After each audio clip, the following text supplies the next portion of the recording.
حضرت انس رضی اللہ عنہ بیان کرتے ہیں کہ رسول اللہ صلی اللہ علیہ وسلم ایک دیہاتی کے پاس سے گزرے، وہ اپنی نماز میں دعا مانگ رہا تھا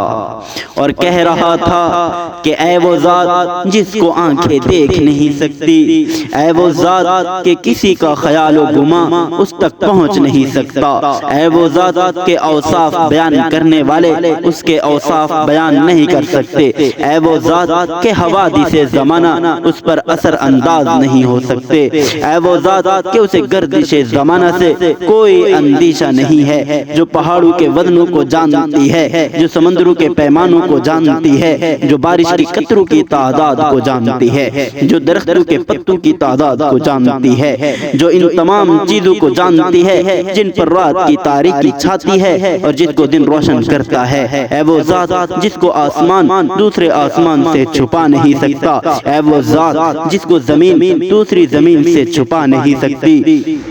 کہ سمندر کے پیٹ میں کیا ہے وہ بھی تجھے معلوم ہے، چٹانوں میں کیا چھپا ہے وہ بھی تو جانتا ہے،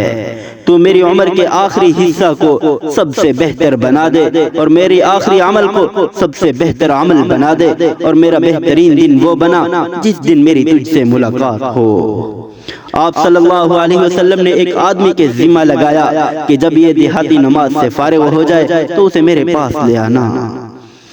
چنانچہ وہ نماز کے بعد حضور صلی اللہ علیہ وسلم کی خدمت میں حاضر ہوا۔ اللہ کے نبی کے پاس ایک کان سے کچھ سونا ہدیہ میں آیا ہوا تھا۔ حضور صلی اللہ علیہ وسلم نے اسے وہ سونا ہدیے میں دیا، پھر اس سے پوچھا کہ اے اعرابی تم کون سے قبیلے کے ہو؟ اس نے کہا یا رسول اللہ صلی اللہ علیہ وسلم بنی عامر کے قبیلے سے ہوں۔ اللہ کے نبی نے فرمایا کیا تم جانتے ہو میں نے تم کو یہ سونا کیوں ہدیہ کیا ہے؟ اس نے کہا یا رسول اللہ